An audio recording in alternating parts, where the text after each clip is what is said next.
Dick Grayson, le premier Robin, le gamin des Flying Grayson, une famille d'acrobates, jusqu'à que ses parents soient assassinés sous les yeux d'un certain Bruce Wayne. Ce jour-là, deux destins se sont croisés, celui du garçon brisé et celui de l'homme qui refusait de l'être encore.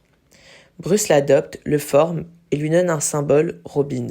Mais Robin n'est pas une ombre, c'est une lumière. Dick, lui, veut plus qu'être un reflet de Batman. Il veut être son propre héros. Après des années à battre et à ses côtés, il se sépare de Bruce. Pas par haine, par maturité, et son nouveau nom de scène, il renaît en tant que Nightwing, inspiré d'une légende kryptonienne racontée par Superman. Un justicier qui veille sur la nuit libre, Bloohaven. La ville qu'il protège, plus sale et plus tordue que Gotham, mais ici, Dick est enfin lui-même. Pas un soldat, pas un fils, un symbole d'indépendance. Là où Batman inspire la peur, Nightwing inspire l'espoir. Pour faire un petit résumé, Nightwing est un héros qui combat seul, mais dans certains jeux vidéo ou certaines apparitions où il travaillera en équipe, comme dans la première série où on va le voir apparaître, Batman la série animée, il a les cheveux longs, moins conséquents que dans les nouveaux personnages qu'on voit comme dans Batman Ninja, surtout quand il apparaît dans la Justice League, avec ses cheveux courts, sa tenue, son aigle sur le torse. Ses premières tenues, il avait du jaune pour représenter son côté Robin, mais son côté plus libre. On le verra plus apparaître dans les séries comme Jeune Titan, Young Justice, des séries dédiées aux jeunes héros, mais pas trop parce qu'il jouera aussi le rôle de comme gardien d'entraînement. Il entraîne du genre ses élèves et voilà. C'est Nightwing, c'est plus Batman, c'est plus Robin, c'est une nouvelle identité. C'est pour ça qu'il engagera d'autres Robins comme Jason, Tim ou Damian qui a été Robin par circonstances d'événements. On le verra apparaître dans Batman Ninja, le 1 et le 2 avec la Yakuza League, mais on le verra aussi avec plusieurs tenues différentes. Une tenue un peu plus futuriste pour le film numéro 2. On le verra dans Gotham Knight, le gameplay que vous voyez en dessous de vous. On voit le Robin ancien des anciennes années. D'ailleurs, il s'est détaché de cette image pour ne plus pouvoir avoir un rôle de Robin, mais plus un rôle de personnage au premier plan, qu'on verra souvent apparaître dans les jeux. Comme dans Gotham Knight, c'est un personnage qui apparaît souvent à l'écran.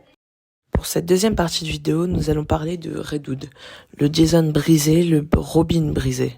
Tout commence à l'asile d'Arkham, dans les jeux Batman Arkham Knight.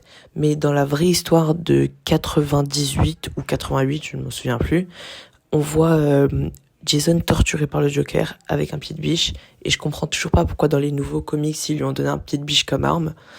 Un peu décevant, mais c'est pas grave.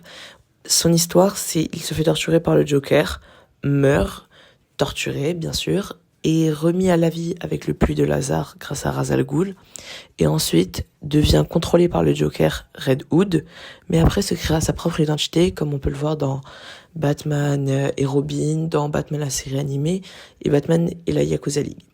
Mais Jason est un personnage plus profond que ça. C'est un personnage qui a souffert et qui ne comprend pas pourquoi le code moral n'a toujours pas changé de Batman. Il aurait dû tuer le Joker pour se venger. Sauf que l'éthique de Batman est claire, je ne me venge pas.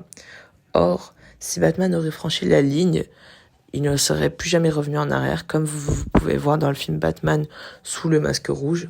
C'est un défi considérable pour Batman et pour Jason à surmonter les épreuves du passé, à ne plus voir le Joker en face. Mais Jason, lui, n'a pas peur, tue ses ennemis.